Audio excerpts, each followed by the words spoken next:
There is a particular kind of person who spends their entire life feeling everything and understanding nothing about why. They are the ones who walk into a room and immediately sense the tension no one else has named. They feel the grief behind someone's smile before a single word is spoken. They carry the emotional weight of people who don't even know they're hurting, and they do it quietly, without being asked, without being thanked, and often without even realizing they have a choice. The world calls this a gift. Carl Jung called it something far more complicated, because here is what no one tells the empath, the deeply feeling, other-oriented, emotionally porous person who seems to exist for everyone else. The very sensitivity that makes you extraordinary is the same force that, left unexamined, will quietly dismantle you from the inside. Today, I want to show you what awakening actually costs a person like this. Not the poetic version, not the Instagram version, but the real Jungian version. The one that requires you to confront something you have spent a lifetime avoiding.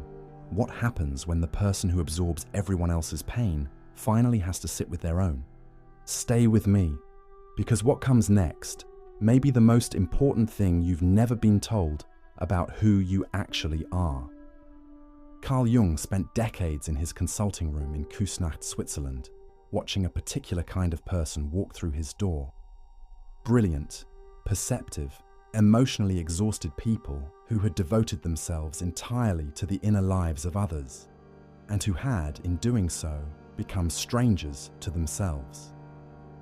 Jung didn't call them empaths. That word came later. What he observed was something more precise. People in whom the feeling function was so dominant, so finely tuned, that they had developed an almost supernatural capacity to read the emotional environment around them. And he noticed something that his contemporaries largely missed. He noticed that this capacity wasn't just a trait. It was, in many cases, a strategy.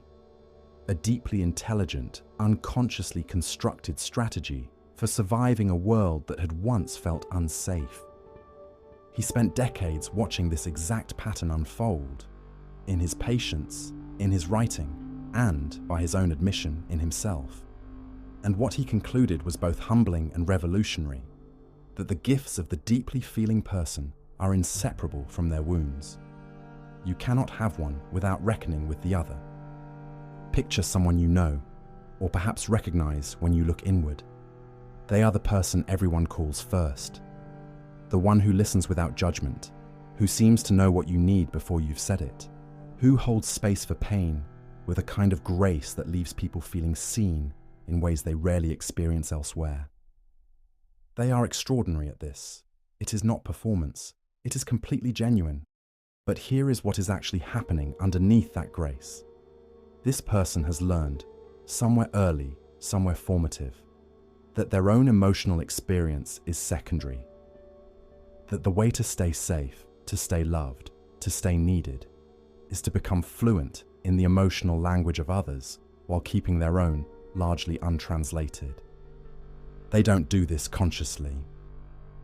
That's the critical point.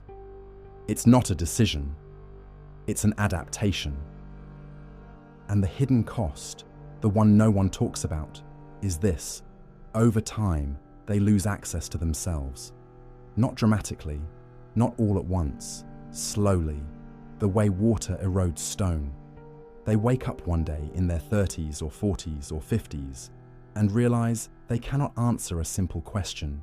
What do I actually want? Not what do I think I should want? Not what would make the people I love comfortable? What do I want? The silence that follows that question is sometimes the loudest thing an empath has ever heard. Jung gave this process a name. He called it the persona, the mask we construct to interface with the world. And he identified something crucial. When the persona becomes too rigid, too consuming, the authentic self, what he called the self, begins to suffocate beneath it. For the empath, the persona is almost always built around being needed, being attuned, being the calm in other people's storms. And because this persona is praised, reinforced, and rewarded constantly, it becomes indistinguishable from identity. They stop seeing it as something they do. They begin to believe it is simply who they are.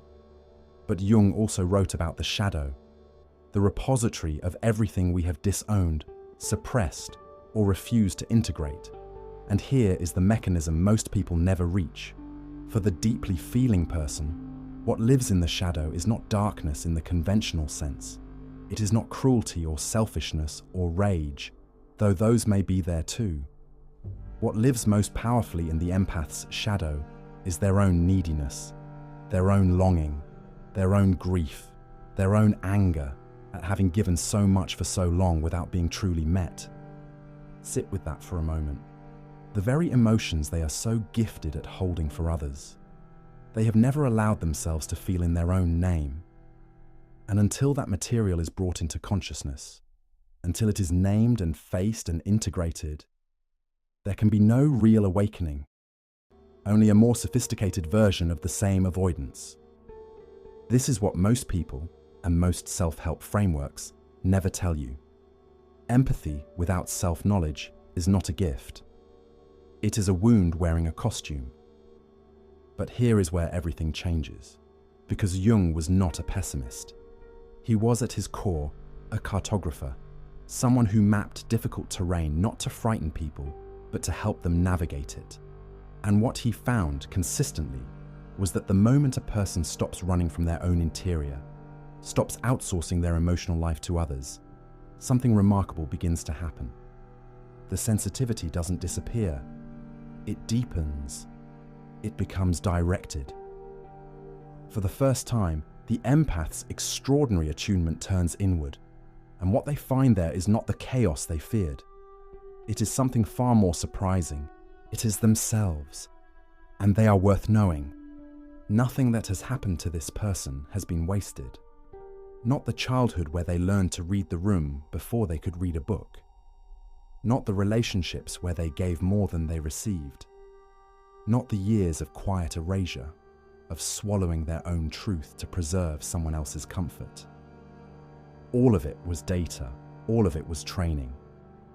The empath has spent a lifetime developing one of the rarest capacities a human being can possess, the ability to be fully present with suffering without flinching, to remain in the fire of someone else's pain and not run. That capacity is extraordinary, and now, for the first time, it belongs to them. They can turn it toward their own story, toward their own wound, toward the version of themselves that has been waiting, patiently, behind every role they've ever played. Something is about to break open. Not break down, break open. There is a difference, and the empath, who has always known the difference in others, is finally learning to know it in themselves. The transformation doesn't look like what they expected.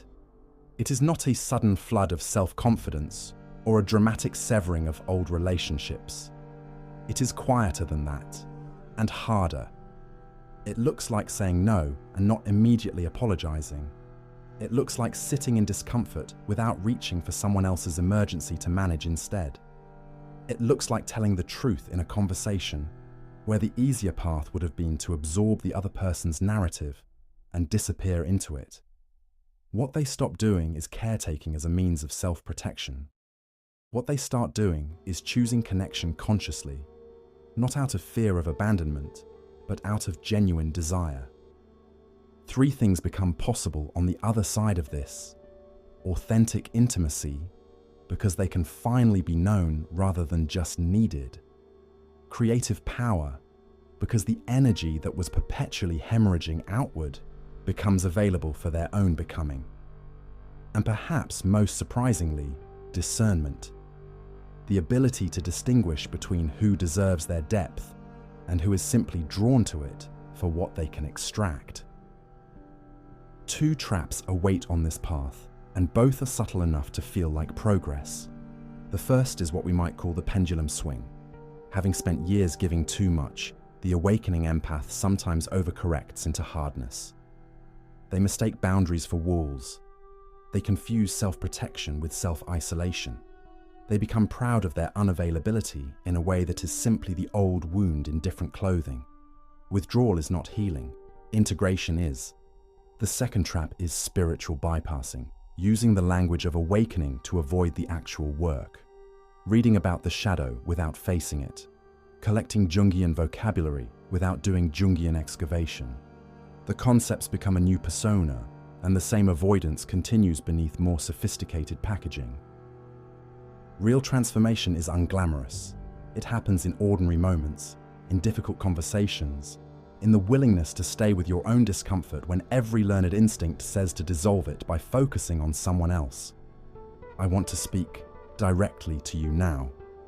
If any of this has felt like recognition, if you have heard yourself in these words, then you already know what I am about to say. You have always known. That is part of what makes this so hard. You came here to understand. You have spent your life trying to understand other people, their pain, their patterns, their unspoken needs. You are extraordinary at it. And now, the invitation, the real one, the Jungian one, is to turn that same fierce, generous attention toward yourself, not as a project, not as another thing to be good at, but as an act of justice, because you have been here all along, waiting for exactly the kind of presence you have given to everyone else. The path forward does not require you to become less sensitive.